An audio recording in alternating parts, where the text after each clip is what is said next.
It is good to be back in Toledo. It is good to be with all of you. Now, for those of you who I've met up close, I just want you to know that I stopped by Rudy's, had 2 hot dogs, 2 chili dogs with onions. So I've been looking for a mint backstage. It tasted pretty good going down, though. It is wonderful to see you. We've got some outstanding public servants who are here who've been working hard on behalf of working Americans their entire careers. One of the finest senators that I know of, Senator Sherrod Brown, is in the House.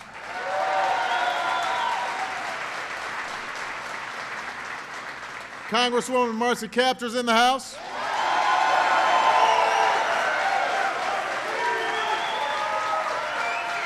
Your mayor is in the House. Give him a big round of applause.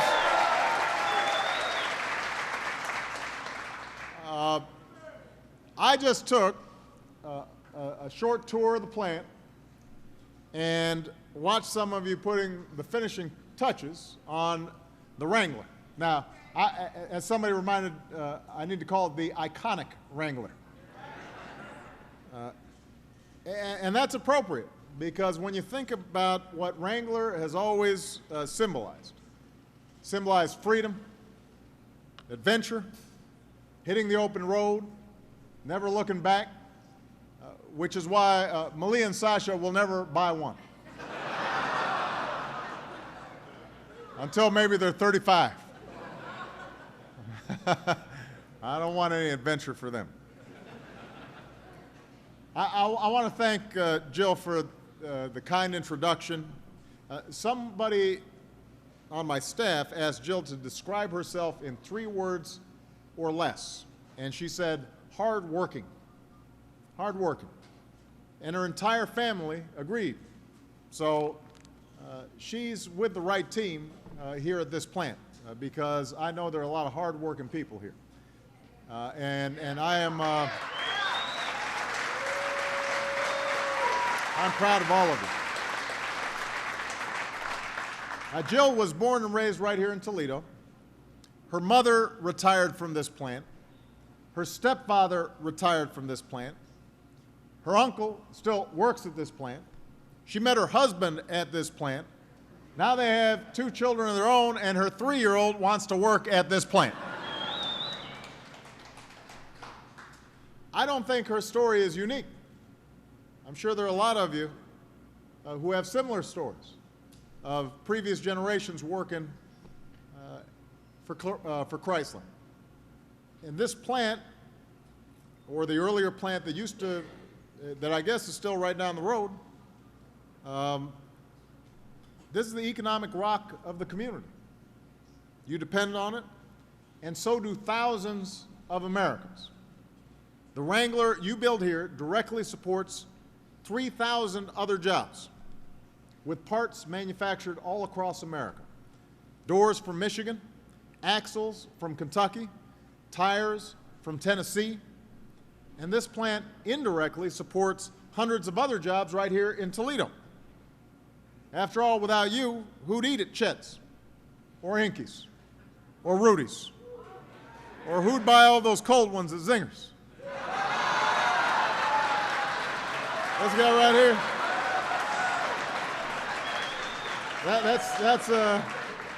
That's the Zinger crew right there.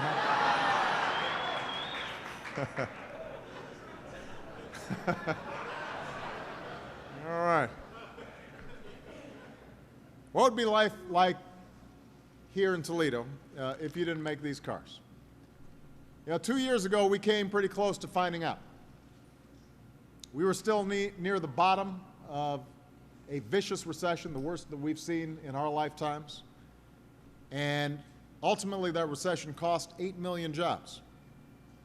And it hit this industry particularly hard. So in the year before I took office, this industry lost more than 400,000 jobs. In the span of a few months, 1 in 5 American auto workers got a pink slip.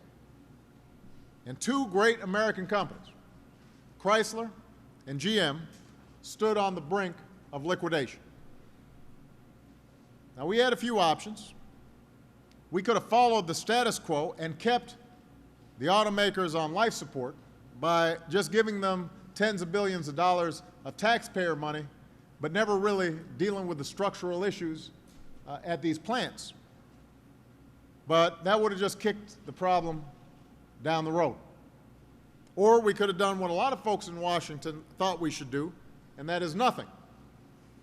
We could have just let U.S. automakers go into an uncontrolled free fall. And that would have triggered a cascade of damage all across the country. If we let Chrysler and GM fail, plants like this would have shut down, then dealers and suppliers across the country would have shriveled up, then Ford and other automakers could have failed too, because they wouldn't have had the suppliers that they needed. And by the time the dominoes stopped falling, more than 1 million jobs in countless communities in a proud industry that helped build America's middle class for generations wouldn't have been around anymore. So in the middle of a deep recession, that would have been a brutal and irreversible shock to the entire economy and to the future of millions of Americans. So we refused to let that happen. I didn't run for president to get into the auto business. I've got more than enough to do. I ran for president because too many Americans felt their dreams slipping away from them. That core idea of America, that if you work hard, if you do right, if you're responsible, that you can lead a better life and, most importantly, pass on a better life to your kids, that American dream felt like it was getting further and further out of reach. Folks were working harder for less. Wages were flat while the cost of everything from health care to groceries kept on going up. And as if things weren't hard enough, the bottom fell out of the economy in the closing weeks of that campaign back in 2008. So life got that much harder. So I want everybody to understand, our task hasn't just been to recover from the recession. Our task has been to rebuild the future on a stronger foundation than we had before, to make sure that you can see your incomes and your savings rise again, and you can retire with security and respect again, and you can open doors of opportunity for your kids again, and we can live out the American dream again. That's what we're fighting for. That's what we're fighting for.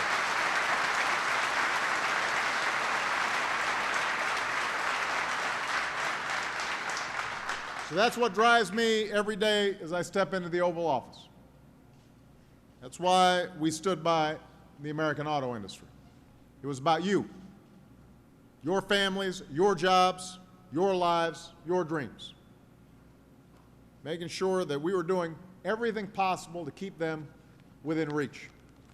So we decided to do more than just rescue the industry from crisis. We decided to retool it for a new age. We said that if everyone involved was willing to take the tough steps and make the painful sacrifices that were needed to become competitive, then we'd invest in your future, in the future of communities like Toledo, that we'd have your back. So I placed my bet on you. I put my faith in the American worker. And I'll tell you what, I'm going to do that every day of the week, because what you've done vindicates my faith. Today, all three automakers are turning a profit. That hasn't happened since 2004. Today, all three American automakers are gaining market share. That hasn't happened since 1995. And today, I'm proud to announce the government has been completely repaid for the investments we made under my watch by Chrysler because of the outstanding work that you guys did. Because of you.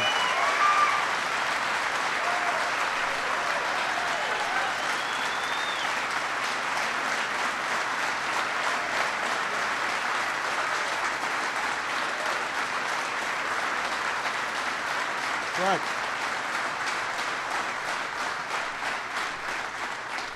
Chrysler has repaid every dime and more of what it owes the American taxpayer from the investment we made during my watch. And by the way, you guys repaid it 6 years ahead of schedule.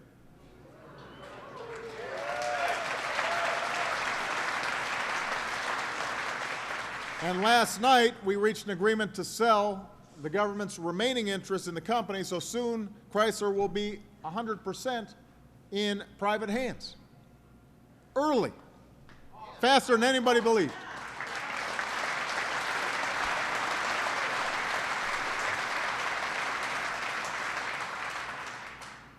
So I couldn't be prouder of what you've done. And what's most important, all three American automakers are now adding shifts and creating jobs at the strongest rate since the 1990s. So far, the auto industry's added 113,000 jobs over the past 2 years. In Detroit, Chrysler added a second shift at its Jefferson North plant. GM's adding a third shift at its Hamtramck plant for the first time ever. In Indiana, Chrysler's investing more than $1.3 billion in its Kokomo facilities. And across the country, GM plans to hire back every single one of its laid-off workers by the end of the year. Every single one. And that makes a difference for everyone who depends on this industry.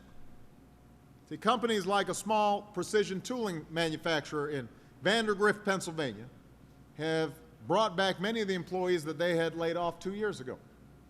Manufacturers from Michigan to Massachusetts are looking for new engineers to build advanced batteries for American-made electric cars. And obviously, Chet and Inke's and Zingers, they'll all have your business for some time to come, especially those guys over there. So this industry is back on its feet, repaying its debts, gaining ground. Because of you, we can once again say that the best cars in the world are built right here in the U.S. of A., right here in Ohio, right here in the Midwest.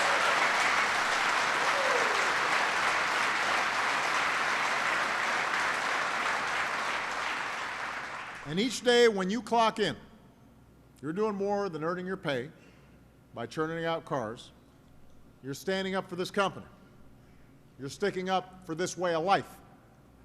You're scoring one for the home team and showing the world that American manufacturing and American industry is back.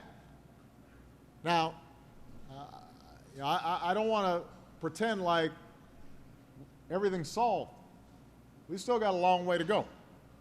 Not just in this industry, but in our economy, for all our friends, all our neighbors who are still feeling the sting of recession.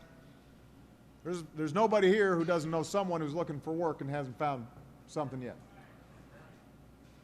Even though the economy is growing, even though it's created more than 2 million jobs over the past 15 months, we still face some tough times. We still face some challenges. You know, this economy took a big hit. You know, it's just like, you know, if you had a bad illness, if you got hit by a truck, you know, it's going to take a while for you to mend. And that's what's happened to our economy. It's taking a while to mend. And you know, there's still some headwinds that are coming at us. Lately, it's been high gas prices that have caused a lot of hardship for a lot of working families. And then you have the economic disruptions following the tragedy in Japan. You've got the instability in the Middle East, which makes folks uncertain. There are always going to be bumps on the road to recovery. We're going to pass through some rough terrain that even a Wrangler would have a hard time with. We know that. Say, Wrangler can go over anything, huh? But you know what? We know what's happened here. We know what's possible when we invest in what works. And just as we succeeded in retooling this industry for a new age, we've got to rebuild this whole economy for a new age so that the middle class doesn't just survive, but it also thrives. You know, these are tight fiscal times. You know, you guys have all heard about the deficit and the debt. And that demands that we spend wisely, cut everywhere that we can. We've got to live within our means. Everybody's got to do their part. Middle-class workers like you, though, shouldn't be bearing all the burden. You work too hard for someone to ask you to pay more so that somebody who's making millions or billions of dollars can pay less. That's not right.